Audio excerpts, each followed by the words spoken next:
Hello, everybody, and welcome to episode number 25 of the Last Place Fire Team show. You may be wondering, what do you mean 25? We already did 25, right? No, we did not. Last week by we I mean me, had internet issues. 5 minutes right before the show, my internet crapped out consistently. And I was with Chris because Alan couldn't make it either, so it was just doomed for the beginning. So, anyways, Hey, but we got a yes, good. welcome. The viewers did get a. If you weren't there, what you missed was we got a house tour of Yandy's house. Yep. I heard because Black Magic told me he was like, Yeah, Yandy's showing us his house. I was he's like, oh, okay. show the Yep. fridge, show the fridge. So yeah, that was an interesting show, I guess you could call it. We did like 30 minutes of just walking around my house and just trying to get my internet to work, but we had to get somebody else out here to fix it. Technically, nothing was fixed. It's just working again. So whatever the problem is, Uh-oh. we're not really sure, but it's been good. So, anyways, as always, welcome to the show. Today with me, and as always, I have our co-hosts here, Chris and Alan. Chris, how you doing, man? How you been this last week? Been all right. Been playing a lot of different games, man. Nice. It's been kind of crazy. Yeah, I'm forcing myself to not just stick on one game. Like it's okay to be like, hey, play a little bit of this one. You done with that one? Play the next one a little bit. You progress through. So I've been playing Death's Door, which is fantastic. Highly recommend. Um, Especially if you were a Titan Souls fan. What else? Titan Soul. Yeah, they're the creators of Titan Soul. Oh yeah. Yeah. Legend of Zelda Skyward Sword, which in my opinion, if you've already played it, you don't I can see like why somebody wouldn't pick it up again. I've never played through it, so I'm like, okay, this is kind of nice. I'm enjoying it. But I'm also feeling very restricted because of Breath of the Wild. Like I have Breath of the Wild so high up in there that like whenever I'm playing around and I hit a wall or something like that, I feel like I'm like, oh my god, I can't get out of here, you know. And then what else? And then I've been playing a lot of Battlefield. I dropped Call of Duty for a while, and like the past 2 days, I put in like 6 hours in multiplayer. I've been really enjoying Battlefield 5. And that's pretty much it. The only other game I was supposed to start this week was Dead Space, which will be later on my days off, and I'm probably gonna enjoy my Oculus. Also been building up this bookshelf here and everything like that. So I've been keeping busy. Looks really fancy over there with those Yeah. that little corner there. Oh, Very cool. nice. What about you, Alan? How's your week? What have you been up to? I've been continuing my beating 15 games for the year challenge that I'm doing for myself. I actually, within that time, have beaten 2 games. I've beaten Cyberpunk, which I finally got back to because I said I would, and it was 100% worth it. I know and I completely understand if people still have their thoughts about it or whatever, but if you've already bought the game and you still have it, you should totally give it a try. The game, if it didn't have such a terrible start, it probably, in my opinion, would have got voted one of the games of the year. It is really that good. The story is very compelling. A lot of side quests, a bunch to do, different cars, different vehicles, different weapons, different ways to play that game. You don't have to, you're not restricted to being a gun shooter. You're not restricted to even fighting at all. You're not restricted to just being a scientist. You can be a hacker. There's so many different ways to do missions in that game, and it was very refreshing. It still has a little jank to it, but it's not as janky as week 1 or week 2 for that matter. So I will, if you have the time, I definitely recommend playing it. The story's dope. The game is good. And I also just beat a game called Raji, which is a indie game that was on Game Pass, and it's about Indian god culture, and it was very good. Basically, a story about a girl named Raji who loses her little brother, and it becomes this epic quest essentially for trying to search for him. But as you go on this quest, you basically find out about a lot of Indian gods and stuff like that, and it's totally worth it. It was like a 6-hour gameplay. If you guys are into platformers, I know Yandy isn't, but it's a platformer with some combat in it, and it's definitely totally dope. On Game Pass? Yeah. And it's Gotcha. about Raji? 6 hours. Yeah, Raji, Nice. Raji Yeah, the I'll check. Ancient Sweet. Epic. I will change that. So Yeah. did I just hear you count out Cyberpunk from Game of the Year running? Yes, it can't. It You can't don't get. think so? It cannot. The only reason why I think Cyberpunk cannot is literally because of that beginning. I the funny thing about it is it's still CD Projekt Red's highest selling game. It still has the whatever it's called, accolades of Accolade. a Game of the Year candidate, but I don't know if people are going to vote. I don't know, like whoever puts these up. I don't know who's going to be like, hey, we should totally vote Cyberpunk in. And I feel like people are just going to be like, nah, like it's going to have that bad taste in people's mouth. So I don't see them doing it. But if it didn't have that start, I totally think based off what I played, it should totally be up there. So for us personally, should we count it out of the Game of the Year discussion? I at the would. end of the year. I'd put it in We there should- because I think it like from what I've played so far, and I mean that game would have counted for this year's Game of the Yeah. Year. So from what I've played, like the games that I've played so far, I definitely think it's up there. Okay, in my opinion. I will give it a chance for the. Yeah. I'll play more into it so we can have that discussion at the end of the year. Also, what did you pick for your beginning? There was like I forgot what I the picked class the is. Street Kid. Street Kid. Gotcha. Yeah, Cool. because Nice. makes Also sense. played. Forgot to mention. Played Pokemon Unite. Oh, Not yeah. that bad of a game. I got a little bit of addicted, just chilling on the couch, just playing. It's an easy game to just like kind of a podcast game. If you play League and you go into this, you're gonna think it's really boring and easy. If you're trying to get into MOBAs, it's a good intro. I had a lot of fun. It's kind of cool having your Pokemon start off at level 1 and literally throughout the whole match, you're just trying to get them evolved so you can get extra strength to fight everybody else. So yeah, not too bad. Nice. Yeah, and on that, for me this last week, it's just been it's been mostly work. I haven't really had much time to do anything else. But right after work, I'll try to play a game or two for a little bit, and that's been Battlefield 5 as well. Been having a blast playing with Chris on that, and it's just I remember how beautiful that game was and how smooth. But sadly, it's sometimes we get issues with the servers where either we get a high ping server or not enough people in the matches. But That's still, just that moment today was hell so of- weird. It just like Lots of the fun, whole yeah. world. It was like the whole world disappeared. Like we're just Yeah. like, but Yeah, flex on him, man. Show him, hours show him go by that, quick. show him that jersey that you I was got about on, to man. say, let me check out that shirt real quick. Yeah, Little check it out. BMW, little OnePlus. What does it say on the Oh. back You though? know? Oh, Oh. oh. Yeah.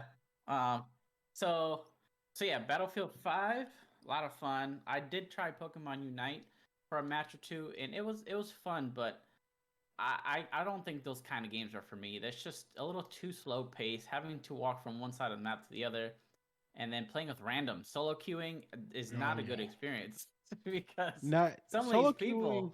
and most of Solo these people are queuing in kids, general right? is just not good. Period. Like So unless I'm playing with 5 friends, I don't think I'm gonna go back to it. Thankfully, it was a free to play game or free to start game, whatever the hell that was supposed to mean. But I could see a lot of kids getting this being their introduction into a MOBA and getting addicted to like Dota or League of Legends. But yeah, not for me. I'll wait till the next Pokemon game comes out in November, the remake. So I've been playing that. A little bit of Warzone still, reluctantly, because I have one friend who still refuses to upgrade to a PC. And then yeah, that's pretty much it for me. So yeah, before we get going here, let me go through some of this sweet housekeeping we got. Check out our latest YouTube video, which is Alan, Chris, and special guest Minstora, aka Orlan, discussing the Loki season finale. it's Go so watch sad that. that Make sure they- you watch at least the first 10-15 seconds where they shame me. It's my favorite part of the show series, right? So make sure you go watch that, go like that. And while you're there on YouTube, make sure you are subscribed because our next giveaway is another mouse right here. It's Boom. Steel Series Rival 3 wireless. Good mouse. So keep an eye out for that. The criteria for that is that we should hopefully have 100 subs before we give it away. After that, then yeah, it should be one of you guys' hands. Uh, and then also, as always, if you want to be a guest, let us know because we would love to have some different opinions on the show here. Yeah. So, gentlemen, let's get started with the first story of today's show. Do you guys know who Zlaner is? Heard a lot about Zlaner? him these past couple days because of this story.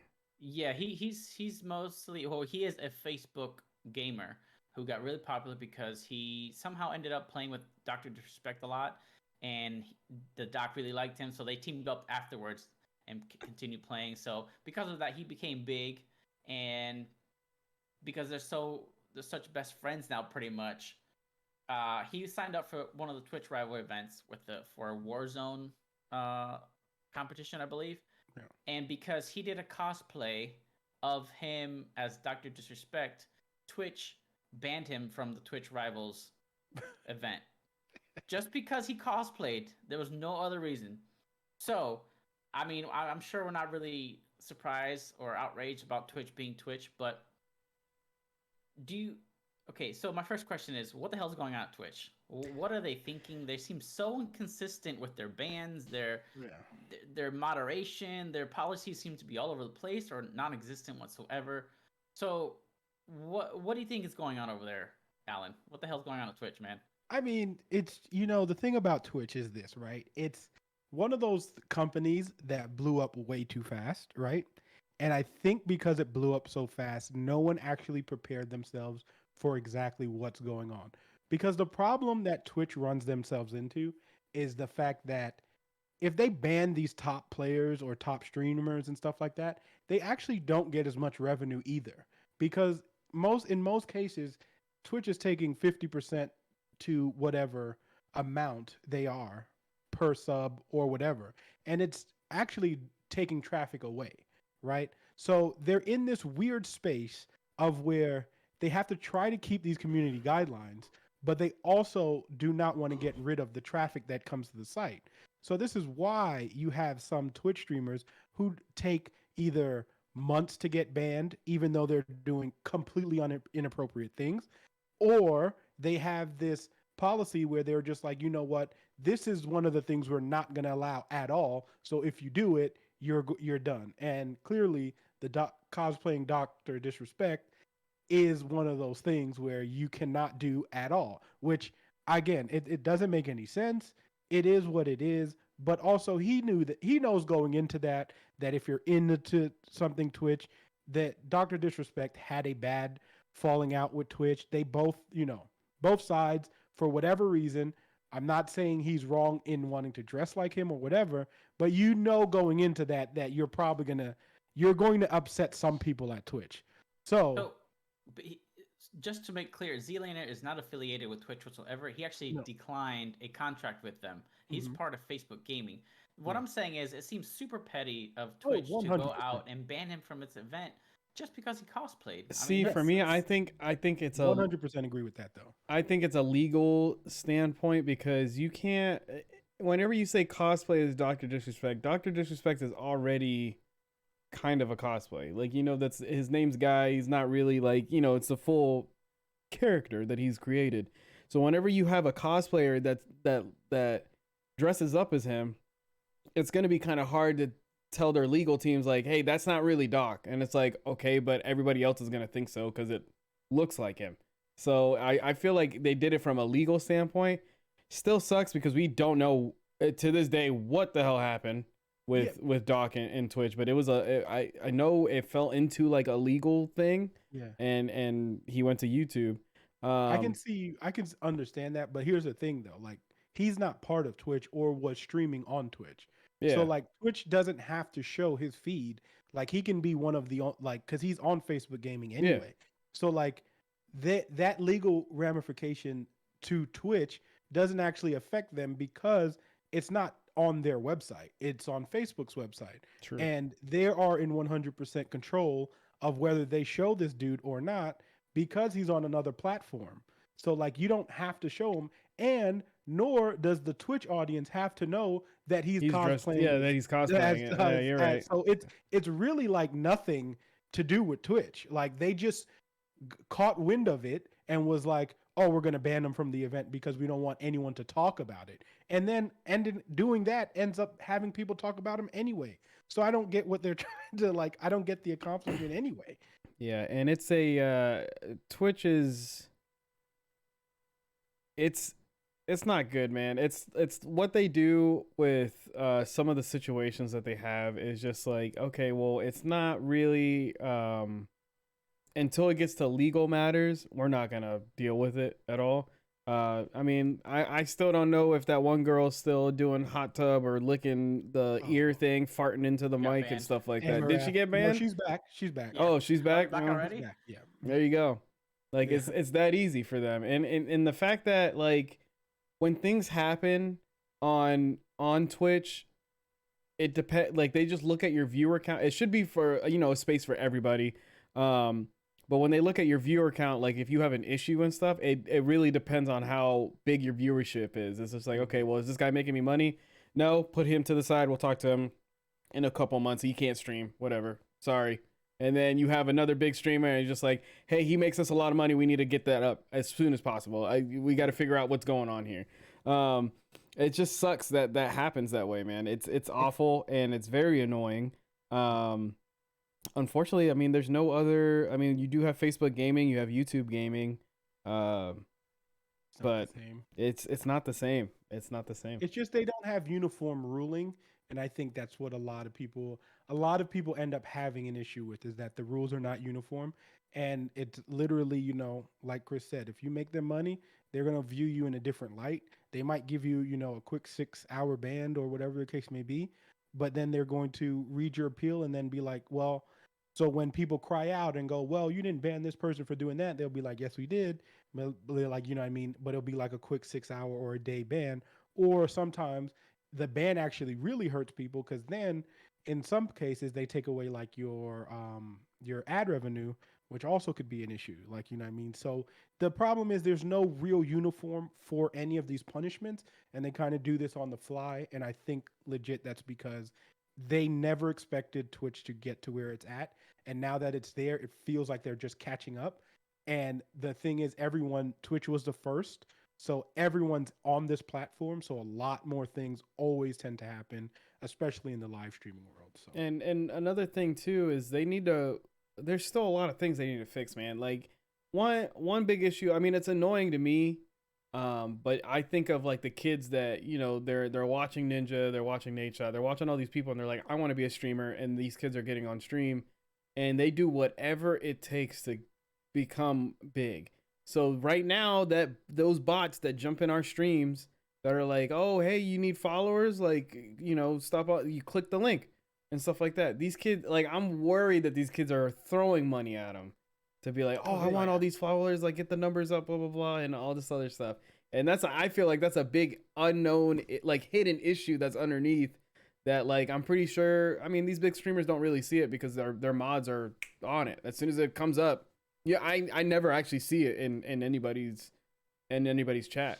As long as they have moderators ready to go. But I sure, like, every time I stream, I at least get one or two.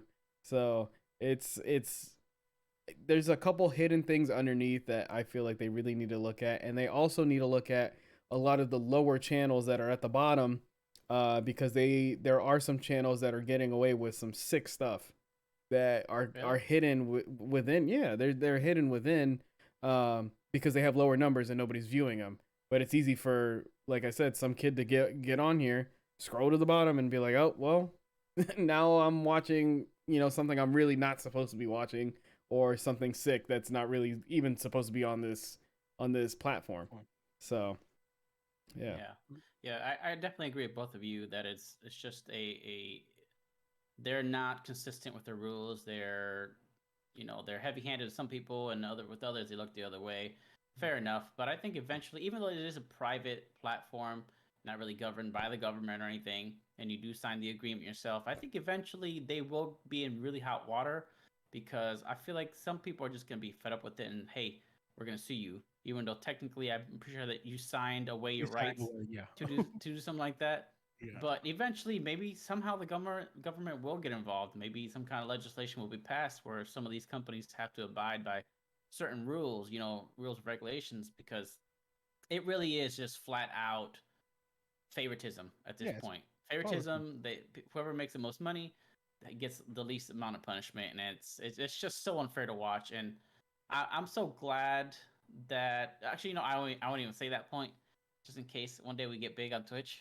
I love you, Twitch. That's well, and I mean, I'll say like it's in the back of my mind, dude. Like sometimes I'll sit there and I'm like, listen, like this is if I ever, God willing, like I get that moment and it's just like, hey man, like, do you want to partner with us? This is like a chance and everything like that. Do I take it? And for the most part, I say yes, because one, with the platform I can build, I feel like I can change the people that come into my streams, right? I'm not the one here to save Twitch or anything like that. I'm here to shape the community that I see fit. You know what I mean? The website themselves have to figure it out themselves. And I know what you were thinking, like in the back of your head, is just like, do I join this thing that's not doing well right now? And in all honesty, like and anywhere you go, I'm sure Facebook gaming has their issues, YouTube gaming has their issues, everywhere. It's gonna be everywhere. It depends on the creator. It's up to the creator to be that little beam of light inside of it to connect with everybody else. You can only control your platform. Yeah, right? exactly. So the thing is, if enough people are controlling their platform, but again, there's people always going to come into people's streams saying some negative, misogynistic, racist, homophobic stuff. Like it's just that's what people are just going to jump in doing stuff like that. They do it on Facebook, they do it on what I mean. That like I don't feel like that's Twitch's responsibility to monitor those kind of things because. To an extent, I don't want to say like it's not their responsibility, like what I mean, but there's people in like communities that are openly allowed to do that, like what I mean, and I feel like Twitch can't babysit everyone, right? And that's part of the problem. So you do have to moderate the people that are in your chat and be like, listen, I don't want this kind of stuff in my chat, like what I mean. So, but the person themselves, you can't really control that. You can ban them from your chat, but you can't ban them from other people's, and you never know. But again, what social media can you do that in? You know what I mean? There's not many things that you can like monitor unless you use, like certain technology and stuff like that. But that's a whole nother issue for a whole nother conversation.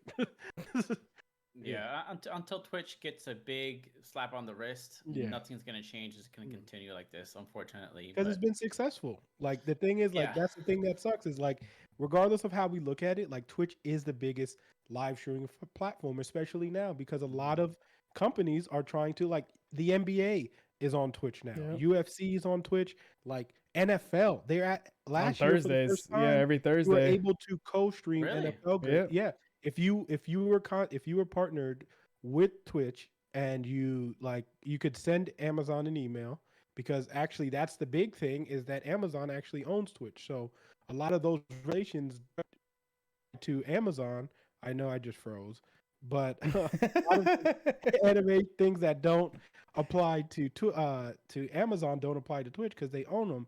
But like you could contact Amazon and say, can I co-stream NFL games, and they will allow you to, and that's a big thing for some people. It was huge. I was watching a lot of every Thursday. I'd be on with Nick Merckx. Nick Merckx. I was watching Nick Merckx, watching football with Nick Merckx. It was kind of cool. And you know what I mean? And it's cool because then you get their opinion, and that's something I've always wanted to do. So, like, I think what I mean. People are still are coming to Twitch for that platform and stuff like that, and it's crazy because it's still like, and it's just live streaming, right? So like, it's crazy that Twitch is still able to compete with like YouTube and stuff like that, because when you really look at it from like from that standpoint, like YouTube should be crushing it, but it's already like Twitch was the first, and it's already has that major platform. And as we all know, it's hard to get people to go to different platforms. Like it's hard to get your Twitch fan base to YouTube, and it's hard to get your YouTube fan base to Twitch. So it's like, you have to try to, work them both out. But that's we saw it with I almost forgot the name, Mixer, when the partnered creators got that email that Mixer wasn't going to be a thing anymore, and they were just like cool. And then they're like, you're going to get moved to Facebook, and even Twitch said like, hey, we'll try to help you out, but they knew deep down it's just like majority of my community is just gonna be gone. Like as soon as I move over, it's gonna be hard to bring every single person from that to here. You know what I mean? So yeah, it's a big deal. That platform is a very big deal. Yeah. For sure. Yeah. All right. So enough about Twitch. Hopefully they can get their shit together and we can become big one day. LPF, let's go, baby. Yeah. Let's go ahead and move on. Let's skip this the second story. Go to the third. Let's talk about the Steam Deck. We were supposed to talk about this last week, but something happened. We didn't have a show. So yeah, the Steam Not by Deck. choice. In case you've been living under a rock, is Steam next? Or I guess their first portable PC / Nintendo Switch killer, as they're calling it. Except it's like a Nintendo Switch on crack, right? It's a genuine PC running SteamOS, which is based on Linux. And just to give you some specs here, let's see.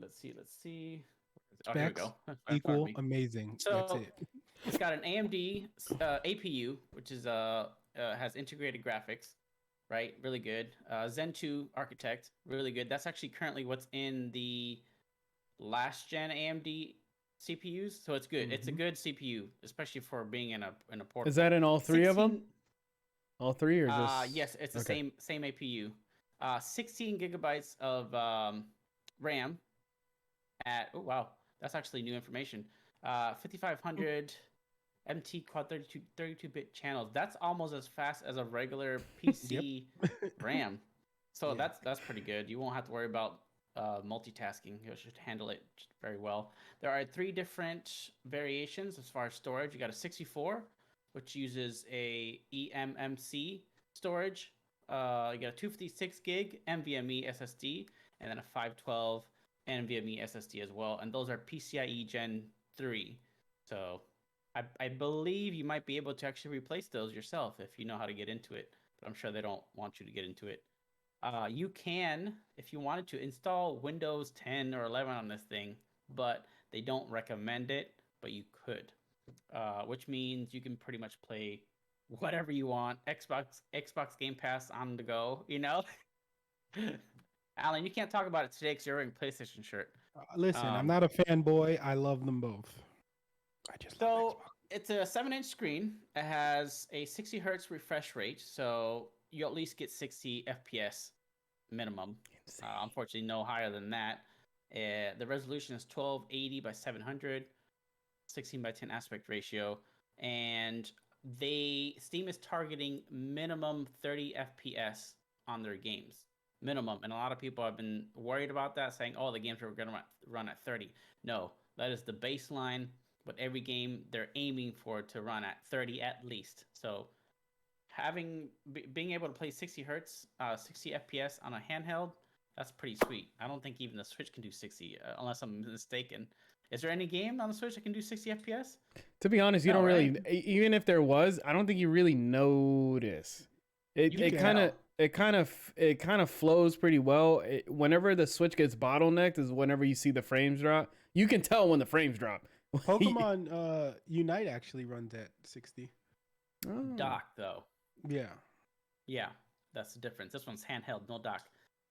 So as far as other connections, has a headphone port, which is nice. Bluetooth as well. Bluetooth. Holy crap! Figure it out, Nintendo. Jesus, easy, man. Right? It makes no sense. Anyways, so yeah, so far it's looking good. At first, I was a little hesitant on it, but I did pre-order one just in case, and now it's growing on me more and more every day. So, gentlemen, Chris, will you be getting one?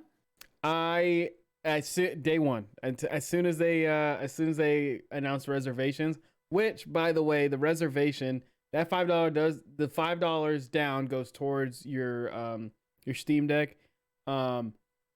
It doesn't. It's not saying it guarantees you, like, you know, going into GameStop and it's like a pre-order. It's not fully like a pre-order. It's just reserving your spot in line. So whenever they start coming out and you have a reservation, you get an email saying like, "Hey, your chance is up. Now it's time for you to purchase." So you might not. I don't know if they're gonna do. They don't really explain like, "Hey, day one, all these emails are gonna go out." could just be in order. They, you know what I mean? So the way they're doing it is smart. I like how the pre-order thing is going. It's just like, hey, Chris said he wants one, so whenever it's his turn, we're gonna make sure he gets one. And none of this like, hey guys, we're gonna have like maybe 10 today, and make sure to be on at 8 o'clock, and we're gonna drop them. You know what I mean? Yeah. So it's very smart how they're doing it. Man, I can't wait for it. It looks awesome. From the most part, if you get the baseline one, cool. They matched it up, I think, with the Switch, and there wasn't too much of a difference except for, you know, the games and everything like that. I got the mid-tier one, which was the 256. 256. And that's as high as I wanted to go. Because the $600 one is, to me, is very beefy. So what is it about the system that got your attention? What sold you on it? What was the final straw? I just liked, I have the Steam Link, and I want to play more games on my TV and stuff like that. And I know you can just get, you know, take the PC over and all this other stuff, but I wouldn't mind like having a handheld. And a lot of those times where I'm playing Steam games, like Death's Door right now is not a Switch game. Like that's what always comes out of my mouth. Whenever I saw the video for Moonglow Bay, I was like, oh, I wish it was a Switch game, but it's not. You know what I mean? It's always going to be on Steam. So now having something that I can actually put on Steam and just bring it to my TV, I can have friends play and stuff like that. It's going to be easier because I have some party games on Steam, and it should be easy to move it over wherever I needed to go. It just seemed like a perfect thing for me. The only thing I didn't like was, which I think I'll get used to, is where the controls are on the screen. It looks very weird. It looks very weird. It's when you have it, it's not like a sleek, like the Switch looks kind of sleek. You're holding it in your hand. The Steam Deck shows, like whenever you have it out in public, if you're sitting on the bus, it screams like, hey man, I'm a gamer. Like it's sitting there.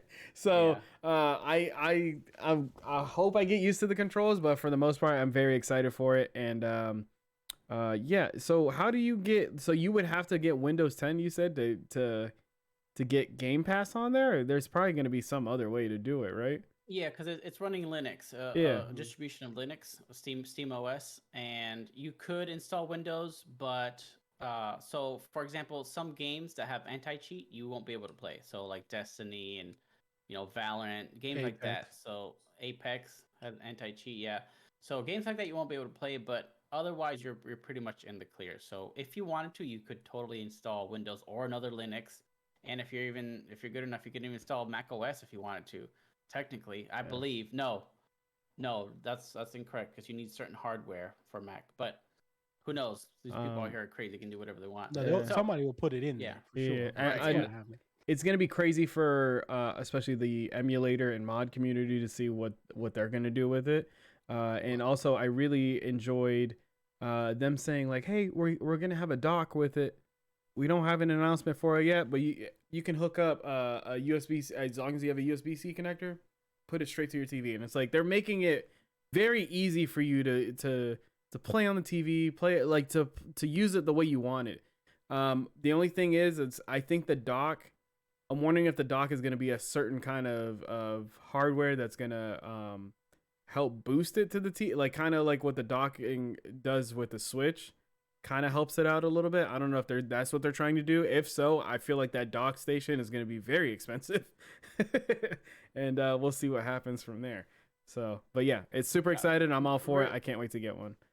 Realistically, we all just want to play Skyrim again, this time on the go, and we want it to look good. That's all we want. No, I want Portal. I want Portal in my hands. Chris, what would you change about the system itself? Is there something physically or software wise you would change? Where the controls are. I don't know. I don't think they need the touchpad. The little touchpad thing. I really don't think you need it. But we'll see. I don't know what kind of the screen's not touchscreen, right? The screen's not touchscreen. I'd be shocked if it wasn't. But you know what? That might be why. That's why it's there, because they said it's like, oh, it's so I would change that. Get rid of the touchpads, make it touchscreen. But maybe that'll kill the battery. What else would I change? That's what happened to the Vita. Yeah, true. What else would I change? For it to partner with Xbox, so I can just have Game Pass on it instead of downloading something else on it. Nice. Resolution, I think is gonna be fine. I think the frame rates is gonna be fine. I'm gonna use it for. I'm not. If you buy this thing for multiplayer, you completely missed like what they're trying to go here, like what they're trying to do here. This is for like whenever you sit on a computer, right? If I have a single player game on my computer, it's very hard for me to tell myself like, let's play this story on the computer. Anytime I'm on the computer, I'm like, I'm gonna boot up Battlefield or Call of Duty. Not everybody's like that. I just am. So the fact that I can just put a story on here and just play, like I can just go throughout, and I don't need my specific console. Like there's a lot of solo player games that I'm gonna be able to play on this thing, and it's gonna look great. And instead of like when they put like Diablo and Skyrim on the Switch, and it looks like butt. So you know what I mean? So I'm excited to see what it's going to look like and put as many games as I can on it. I'm definitely gonna upgrade the chip, put the microchip in there and everything, and boost it. It's gonna be a lot of fun, man. It's gonna be a lot of fun. There's not much I could change. I will give you an update whenever I have it in my hands. Yeah. What do you think it'll do to the Switch? Do you think it'll affect the market at all? Do you think it'll affect sales? The fact that it's called a Switch sales? The fact that it's called a Switch killer is incorrect. The Switch is you cannot compare the two. It is its own thing. The Switch is its own thing. The Steam Deck is its own thing. That's it. You have with the Switch and everything like that. If you were able to get Nintendo games anywhere else but the Switch, sure. But since Nintendo has their own licenses, I can only play Legend of Zelda on Switch. If they announce a Switch Pro, guess what? I'm buying one. Like that's just how it is. So it's gonna be its own thing. Don't call it a Switch killer. Yeah. If a Switch Pro comes out and you don't put Bluetooth in it, I have a little third party. I have a little third party thing that I plug in, and I use my AirPods sometimes, and that's about it. But it's a pain in the ass to do. Like I don't understand. As soon as the Steam Deck came out, and you know what they were doing. You know what they were doing, because they didn't have to say it was just like, hey, it has Bluetooth in it, by the way. And it's just like, oh, everybody's just like Bluetooth, because they know how frustrating it is. It's so easy to do. What else? Do you guys feel like? Actually, no. I was thinking like I do like the Switch's like side controllers that it comes out. It wouldn't work for the Steam Deck. That'd be kind of weird. I'll just carry my Xbox controller, just pop it in. Like honestly, I never take my Joy-Cons out of the Switch. I rarely do it. I have no reason to anymore. I do sometimes if I have friends over and I put it in the little thing. We all play like that, but that's about it. But I'm about to play. I gotta play Pummel Party on the go. It's gonna be dope. Yeah, there you go. And before we move on to Alan's opinions on this, where do you see this after 3 years? Do you think the Steam Deck will still be do you think it will be a big player in the market, and do you think it will see a successor within 3 to 5 years? I think not. I think they will have, maybe they'll do an upgrade in 3 to 5 years if they're really into this industry. But I think they just wanted to put a staple in and be like, hey, we made this thing, this is ours, enjoy it. But also if you have sorry, I'm losing my train of thought. Welcome to my life. Losing my train of thought. I think with that sucker's gone. It's gone. It'll come back to me. Well, repeat the question. It'll probably come back. Predictions after 3 years. Do you think it'll still be around? Do you think it'll get an update? Where do you see it? That's what I was gonna say. So with Steam stuff, with Valve stuff, with the Steam Link and everything like that, I think after they sell them, after everybody who gets one, after 3 years, I think that's a good time period of just like, okay, well, this has been enough. It'll start to slowly die down of how much they sell. I think the Steam Link stayed, whenever I was at GameStop, whenever I worked at GameStop, the Steam Link stayed around for a while, and then after a bit, it was just like, hey, they're still releasing updates for it to make it work, but they just stopped selling them, and that was it. It was just like, hey, everybody who wanted one has one now.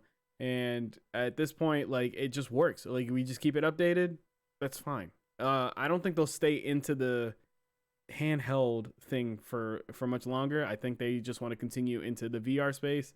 I feel like maybe they'll just make the Nvidia Shield is kind of like a Steam console, right? I guess you could say. It's I think cloud. it's a cloud. Okay. I think they'll make a console next.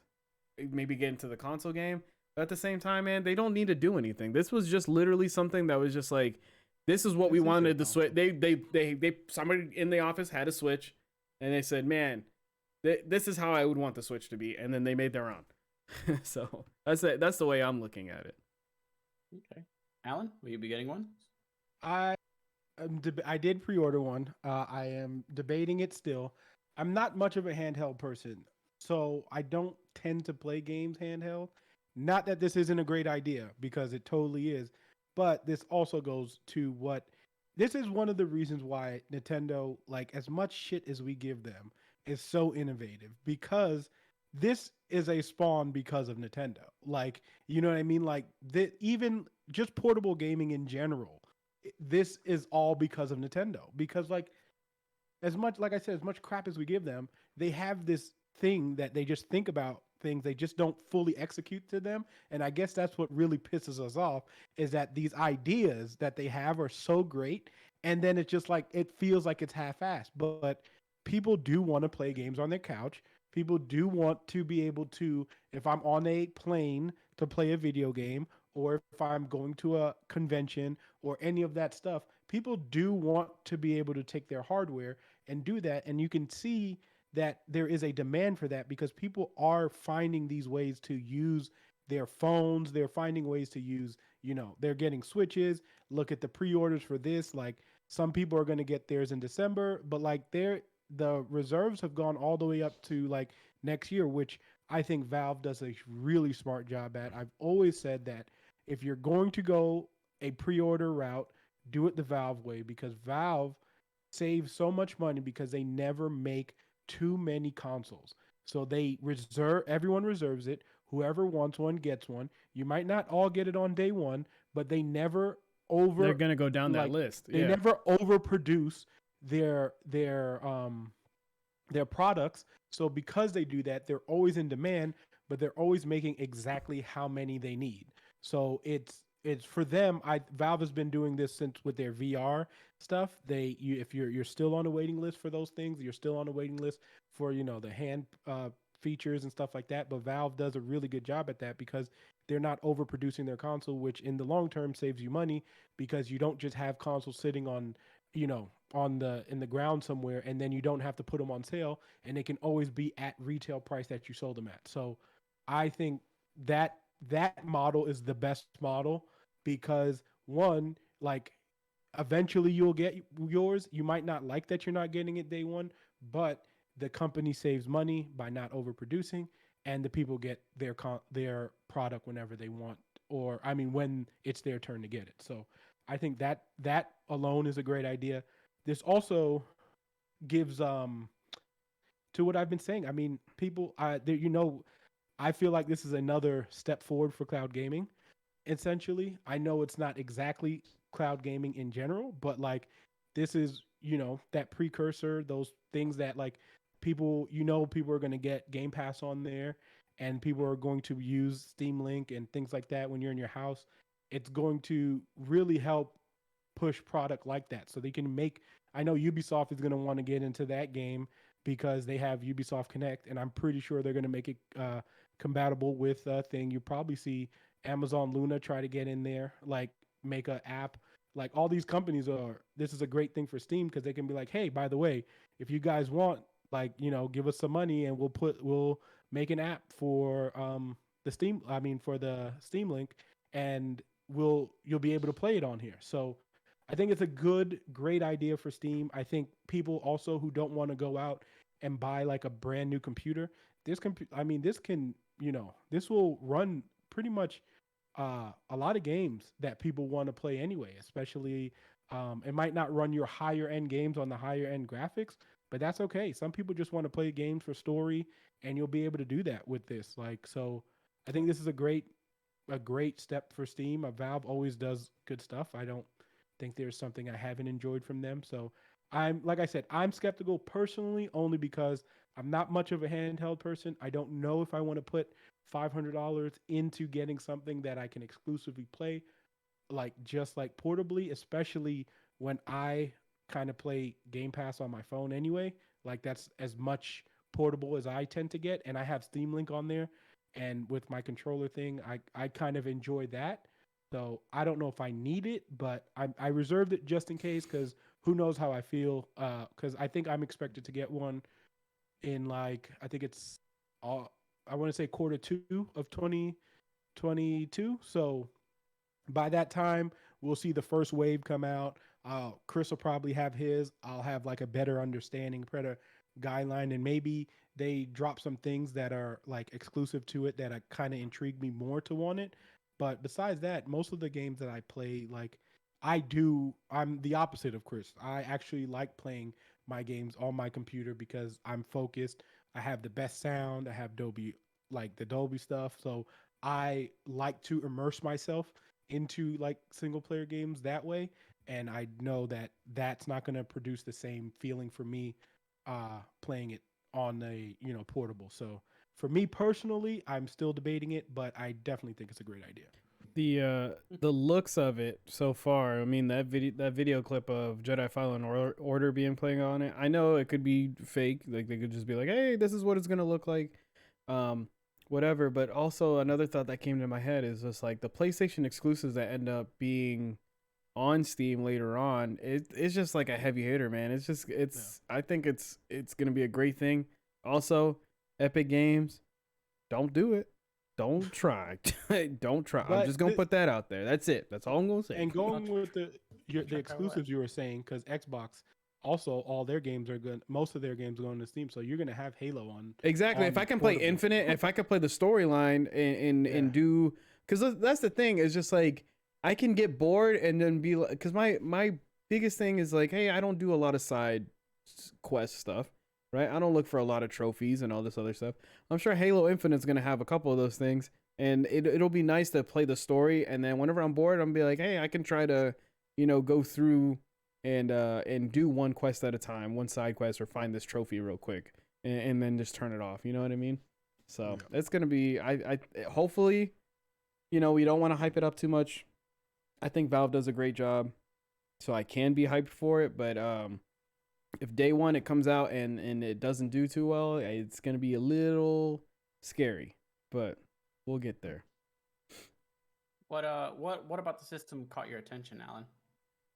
Like I said, I think the idea, the premise behind it, just having a very powerful handheld, is something that people are in the market for, especially after the cries of the Switch Pro, right? And us being duped essentially. And that I think that also benefited that a lot because it was like, hey, the Switch OLED is coming out, and it's like, well, this is not what we expected. And then everyone was like, oh shit, Stream Link, like, you know what I mean, like. And it was just like everything we wanted in a Switch Pro. So, I feel like Valve did not expect that to happen that way too. I don't think it was planned. I think it was just a coincidence. I was just like, hey, sorry, like we're fans, but we have to tell everybody about our product. But I mean, they even remember we did an episode where we were talking about like when this rumor. It was a rumor started, at first, yeah, exactly. We had brought that up anyway, so like this wasn't something that. I mean, they were trying to hide it, and they did a good job. But I don't think, like you said, I don't think it had anything to do with Nintendo.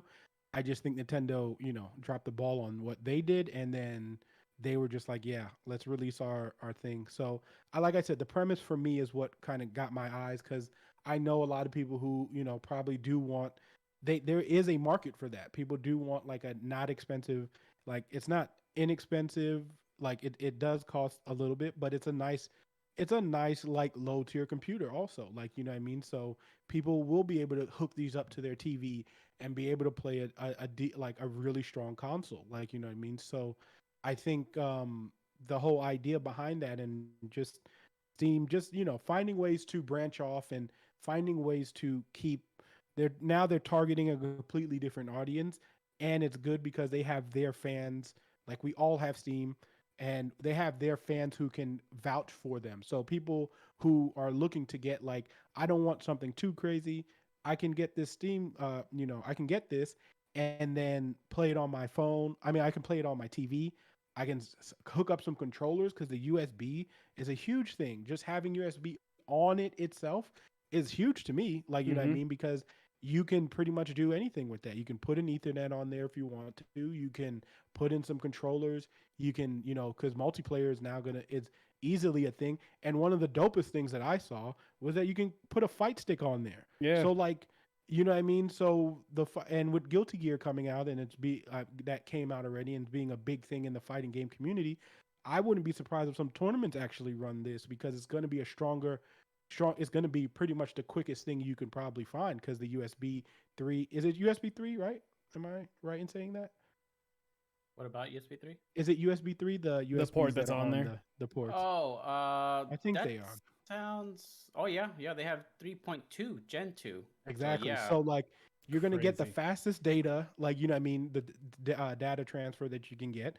And if I mean, even if you don't know about fighting games, input lag is a big thing. And that's one you can literally, by having 3.2 is like, you're essentially making it the smallest it can possibly be. So all that being said, like, that's just all of that stuff to me is fantastic. And I think if they really nail it, they can get a lot of companies will like invest in these just so they can put up some of these games on their fighting. And if it can run, if that dock does boost it a little bit and it runs at 60 frames per second, which most, games that you put up will be running at anyway, it can really be big if, Does it? everything goes So, well. Did they say the So- weight of it? By the way, also. the weight is 669 grams, which, Yeah.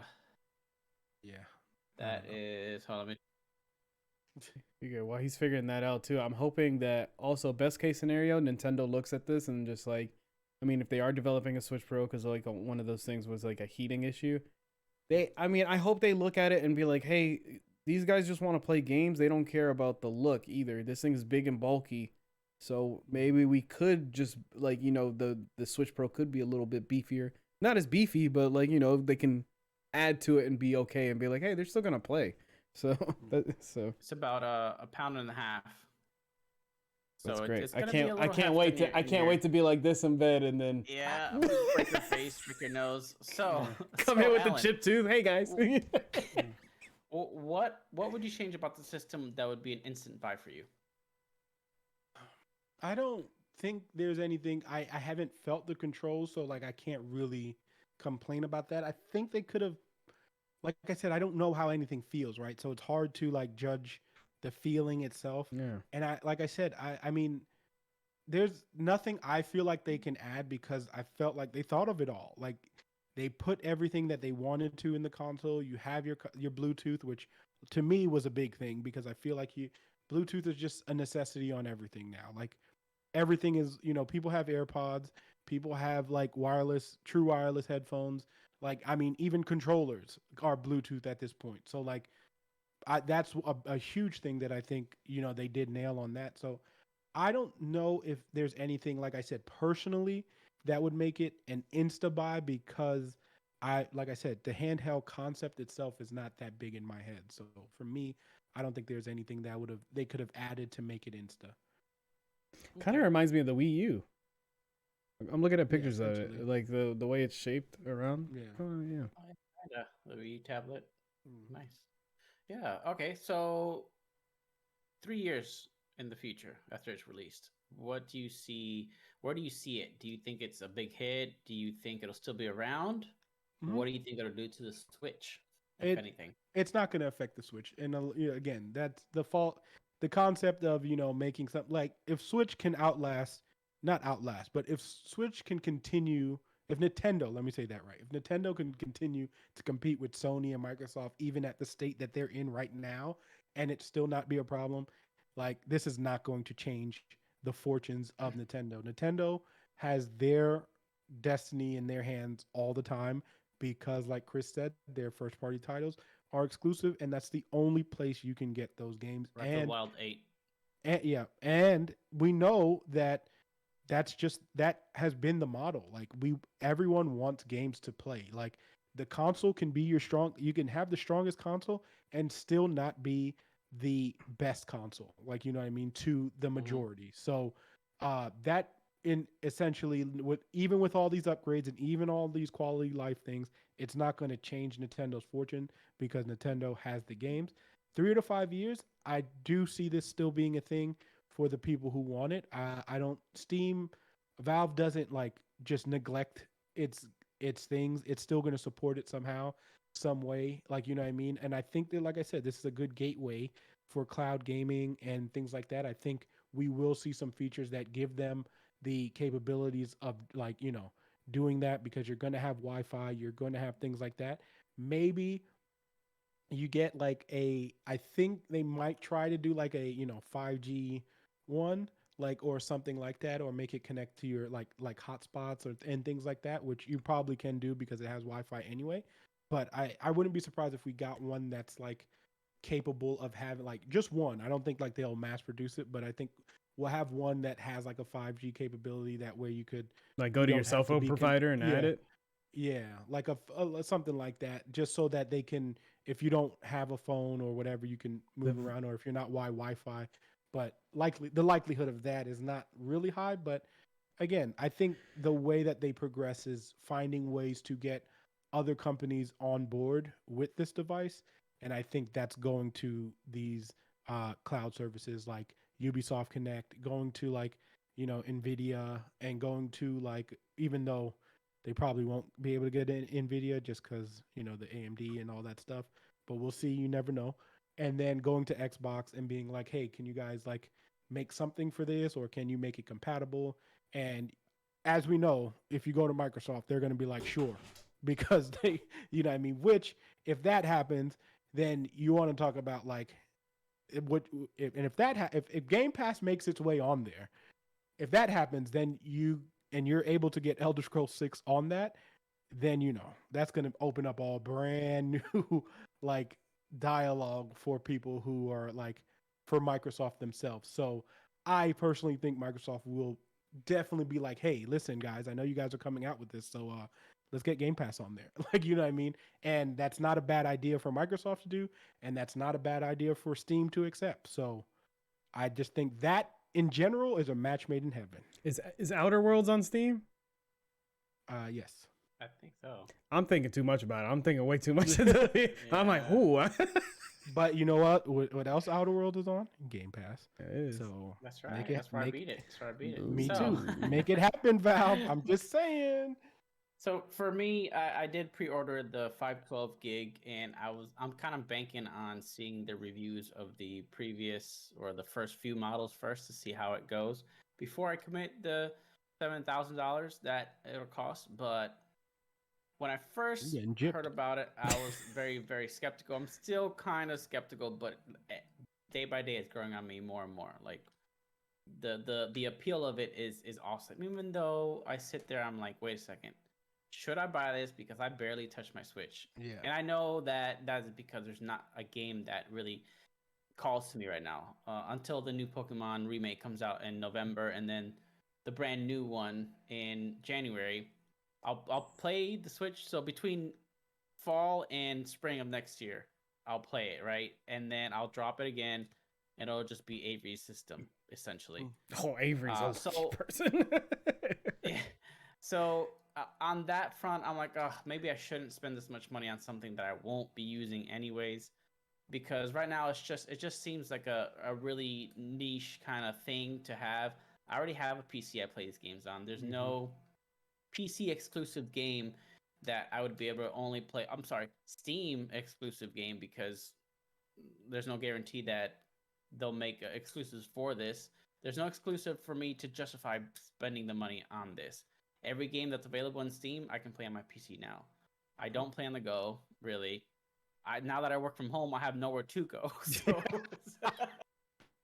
I'm trapped. I'm literally in this room over 8 hours a day, right? That's all I do is here, right in front of me, right here, right now. So I have no reason to. If I had a job where I had like an hour commute or 2 hours, whatever, I know when this would have been I would buy perfect. it just for that. Yeah, right. Yeah. Nice little video in lighting days. Ooh. Yeah, or like when I used to live in Spring Hill and I drove an hour or so every day You know, that would have been nice right there. But you know, I would like to own one to say I've used it and played it, but I don't want to spend that much money on it. Overall, I I'm trust the excited. company. That's mostly it. Like I really do trust Valve. Oh yeah, They don't make bad products, man. They do right. take their time. I think it's gonna be a solid thing. For me, it's always like I like playing games with my friends and also showing games to my wife and stuff like that, and being able to take my PC library with me and just bring it to the living room instead of trying to figure out how to get everything over there. That's what That's mostly I'm looking that's for. to me that's one of the only pluses to having this Yeah. is that now Anna could play some of these games on the TV because when I used to have a console like the PS4, that's where she experienced Horizon for the first time. It was the first AAA game that she's ever really beaten, and it was just a cool experience to see her go through the whole game herself, not knowing how to work the joysticks. That Yeah. was fun. So being able to see something like that again in a game like I don't know, I feel like Death Stranding might be a good game for her because it seems like a simple game. But Yeah. being able to play AAA games like that on the couch, that is one of the biggest draws as well. And hopefully it looks good. But yet again, the counter to that is that it's gonna look best on my tower. I'm a very big stickler for graphics and how everything performs and stuff like that because I didn't spend freaking almost $3,000 on a PC to see 27 frames per second on my little handheld later, right? And there's really no specific draw, but besides being able to do that'd be cool to do, and then maybe being able to take it for like a 30-minute play when I'm in some random ass place. But Or if you go on right, vacation. I'd never. Why would I bring it on vacation? I force If I'm on myself not to bring vacation, I'm anything. leaving stuff. Yeah, Yeah, yeah. I don't. exactly. I Yeah. even Bree, like I think we were going on a cruise and she's just like, should we bring switches? I was like, no, leave everything Oh here. man. Yeah, like yeah, So, we're gonna go well, out. what caught my attention was the power that it had for a handheld. Not super powerful, but it's actually really good. It's a good entry point for somebody who wants to get into PC gaming. This is probably the cheapest way to get into it, and you can take it anywhere as a plus. So that's what got my attention is how that and who's behind it. Valve. They're huge. They got deep pockets. They can afford. They are taking a loss for every system currently, so they're also betting huge on this being successful, and I hope it will be. But uh, going on to the other question, I don't think it'll do anything to the Switch itself. I know a lot of people are hailing it as a Switch killer. Nothing's killed any Nintendo handheld, not even the Vita. They're all dead. Nintendo's still going, right? So that does go to show something, and that is because It's the of the quality fans. It's games not that they just the do have. quality. It's the fans. The fans always keep. That too. Nintendo's always when they get close to hitting rock bottom. The fans are there to save it. Always. Nintendo has Yeah. been around for years, and that's something that even though it could be the same IPs, whatever, people still want that company. Everybody thinks that company should be around, and they, even though it seems like it feels like they're behind a lot, they lead a lot in the gaming industry. They're the leaders, Yeah. and they without a lot of their games, a lot of the games we have today would not have happened. The inspiration for Not a lot of even these creators would not happen. not even So, just games, but Nintendo does the things like analog is a Nintendo thing. Like mhm. a bunch of like things that like that we get in the gaming industry tends to be Nintendo. Like again, the whole handheld thing, analogs, like there's not like rumble packs. That's all like rumbling controllers. Like that's all Nintendo's like being innovative and stuff like that. That's what Nintendo just does so well. They even though it like I said earlier, it doesn't feel like they do it like to the like their fullest capability. But anytime something new comes out, it's usually dawned from Nintendo. So Yeah, and yes, it's true. It's all good points because I mean they're still here for a reason. They're here. They've been here for over 100 years. It's so it goes mm-hmm. to say something. As far as what I would change about the system, I'd probably get rid of the touchpads because I think that's just gimmicky. And I know it's probably in place of a touchscreen. I don't think we need touchscreens nowadays. You'd be surprised though that I mean I don't think we need them either, but I guarantee you there's gonna be a time where I'm just gonna want to like Like I'm gonna see the Steam app, right, or the games in the app, and I'm literally gonna go, oh wait, and then use the touchpad. Yeah, of course, So because we're used to that. We've been exactly. conditioned to touching But for the something most part, I that don't can even fit use on it on our my hands. the only time on my Switch is like if I'm doing something really quick, I don't even really notice it. Like most of the time Yeah. I'm using my analog, I'm switching over, I'm like, and sometimes I'll just swipe real It, quick and click, and then that's it. And that it's rarely this. happens.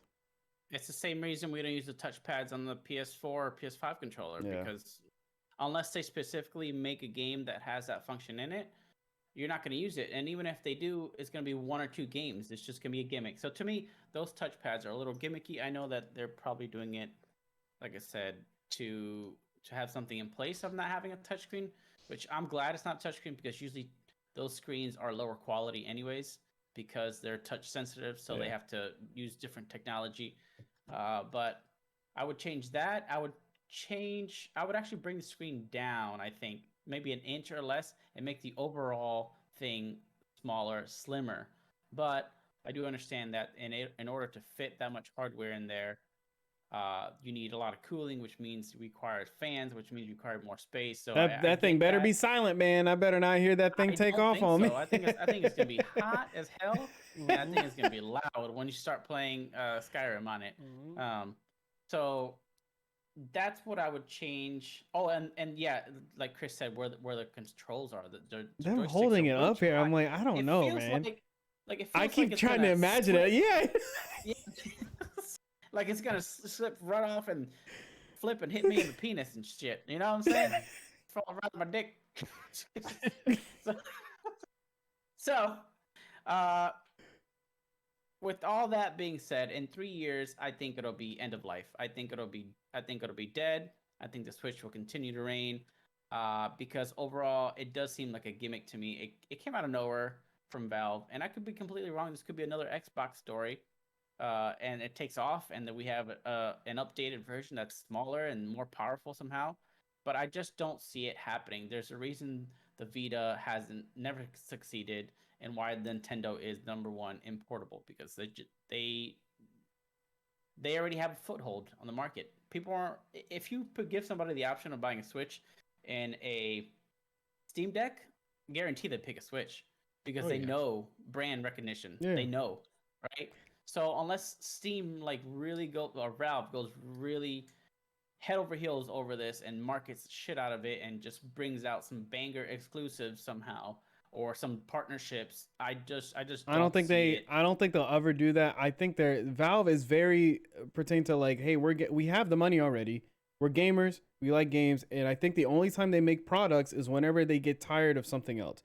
If they already have that product, they're just like, man, this is really frustrating, and they're just like us, where we're just like, I wish I had this, I wish I had that, and then they take it and they're like, hey, we have the money, let's just make it ourselves, and then they make it. And then it doesn't stay around that long. I mean, I understand it. Yeah. The issue with that, they do lose money and stuff like that. But like the people love what they put out, even though they don't put out much. When they put something out, it's quality stuff. It's great stuff, and they love it. Like I said, they minimize their losses because they don't mass produce these consoles. So like, or their products. So like, you can't even now, like if you want the Steam VR, you can't just buy one. Like you're either on a waiting list because people are still waiting to get theirs, or like they're either telling you, well, you have to like wait. Like, you know what I mean? It's really rare that they just have these things on deck, which is why their pre-order system is so great, is because they don't mass produce. So like most of their consoles they make are sold. So like in reality, even if everyone ends up with it, there's not going to just be like 600 of these lying around like we do with most consoles, because consoles tend to have to play catch up, right? And that's why their pre-order system sucks, is because what ends up happening is they think that more people want the consoles, and then they end up sending like 100 or whatever. That's why the Wii U's, that's what happened to Wii U, is like after that huge wave of wanting it, they're like, well, people are always going to want it. And then when everyone got it and was like, okay, I don't want one, they just had a bunch of those consoles just laying around everywhere, and then you have to put them on sale, or you have to think, and that's how you lose the money. Valve never has that issue because they're essentially making it as it's demanded in a sense. Now to a counter argument to that, there's only this reservation period. After that, they will have wholesale. They will have wholesale to have these in stores. I'm assuming they'll be stupid not to have these being wholesale. No, they'll be in GameStop and stuff like that, but they're trying to stop but the they're not surge. going to send them like a crazy amount. Right. Yeah. What I'm saying now though is when they eventually do go wholesale, they put it on Amazon and Walmart's and Targets and whatever. They have to give a minimum order number to the factories making these. So there's a chance that yes, there'll be many on the shelves, and they will lose money because they already have. There's a minimum order, and then they're still losing money. Period. Just make on each one, unless they sell a shitload of consoles, they're still gonna have surpluses of it, but not as much as the Wii U did, of course. Yeah, but also the thing about that is most of they when they do wholesale it, and let's say they, depending on what company they go to. Now I don't know how the contracts work because I know it's different with but some of those companies actually pay to have their console in there and stuff like that. So it actually depends because then they do they split the profit or whatever the case may be. So like I don't know, like Steam usually does a really good job at that, but I meant to say this earlier. Another thing about having all those consoles out, what it essentially does is that's just one more thing that we have access to the Steam store to. And then the summer sale is going to happen, and then all of that money, all of that money that they kind of lose, they end up hitting us with a summer sale. They hit us with a winter sale, and then guess what? We buy those games and we leave them in our library. And then who's really losing the money here? Not Steam, not Valve. They can even do a subsidized version where they have ads, kind of like the Amazon Fire tablets do. Yeah. Mm-hmm. You get it for cheaper with ads on your screen. Yep. Maybe you can do that with either Steam ads or just regular ads and get the console for like. I also think whenever they go wholesale, it's gonna be the $3.99 one. I think this reservation period is to see how many people are gonna get the top tier one. To be like, hey, we're not making a lot of these. Like, there's like so we're gonna make a lot of the $3.99 ones because I feel like that's appealing to the eye. That was appealing to me. That was like whenever I was like $3.99, yeah, I can do that. Because whenever I saw the lineup, I was like, yeah, $3.99 would be an option. And then I did more research. I was like, you know what, might as well just go up one more, and I'll be fine with that. So yeah, I think we'll see a lot of the $3.99 one out there instead of the higher tier ones, and I think that'll save them a little bit too. But yeah, I'm excited for it. I still stand by my statement saying that I think it's gonna be a gimmick, and eventually it's just gonna die out, just like any other portable has in the past few years. Unfortunately, I would love for it to succeed for sure, guaranteed.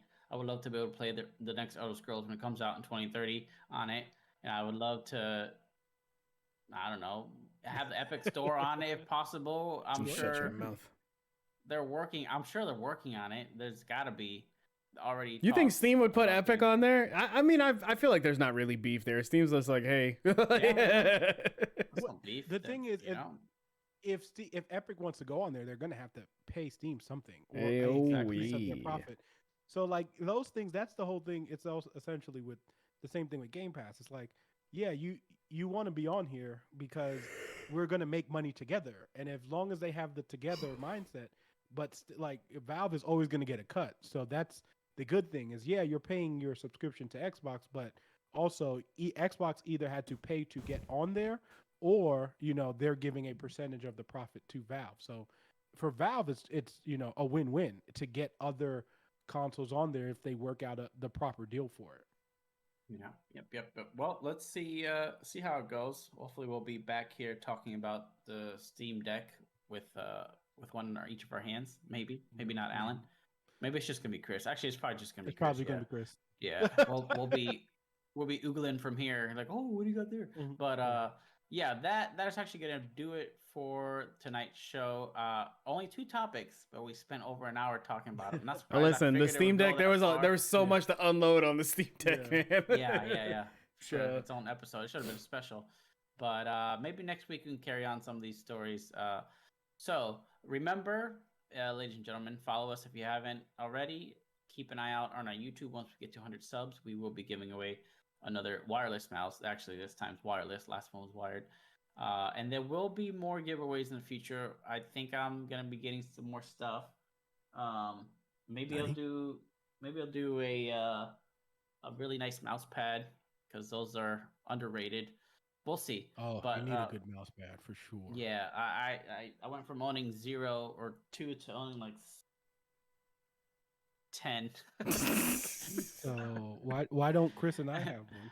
Maybe we'll see. There's stuff I can't give out. There's stuff I need to test. I get that. So I get it. so yeah. Make sure to follow LPF everywhere. It's here on Twitch, YouTube, Twitter, and do you guys have anything to say? Any closing thoughts? For next week's episode, or no, actually, I don't really have anything. Educate yourself on if you guys don't know what's happening on with Activision stuff, just maybe take a look. Yeah. And I think if you are, it's just Activision being scumbags. Like well, always. if you're part of the gaming community, if you are looking into getting into the gaming industry, this is something that I feel like everybody needs to keep an eye on and know your worth. Just because you want to make your dreams come true doesn't mean you sell yourself short, and you should definitely look at this as a wake up call. Yeah, thank you. Yeah, for sure. Yeah, for sure, yeah. Also, to add to that too, like this is also sadly enough is kind of unfortunately there's a lot of stories where this kind of things happen and people tend to not believe it. Now that there's paperwork and documents and all that stuff on it, I hope that people start to listen to the people who are getting into are in these situations. And I don't even want to call it a situation because I feel like that's I don't even know, but pretty much this is not like an uncommon thing. If you follow a lot of streamers and stuff like that, or women in the gaming industry, they tend to speak these stories and people tend to call them liars. You should listen to them because this is not something that is an uncommon thing, and it's sad and it shouldn't be happening. So Activision needs to, obviously, there's a lot of things. Educate yourself on that for sure, because there's a lot to unpack there, and start paying attention because it's not just an Activision thing. There's Ubisoft that is also under one of these, so that people haven't There's a lot of stuff coming out that of them. kind of brushed that one under, and that started in 2020. It's just because Activision's obviously Activision, so people have a hate for them, and now they're having even more reason to. So yeah, educate yourselves on that. Chris and I will be back with LPF debriefs starting August 12th, right? Yeah. Because that's when What If comes out. So be on the lookout for that. I also kind of want to, I'm not guaranteeing this, but if I have the time, I do want to do a video on why you should probably play Cyberpunk again.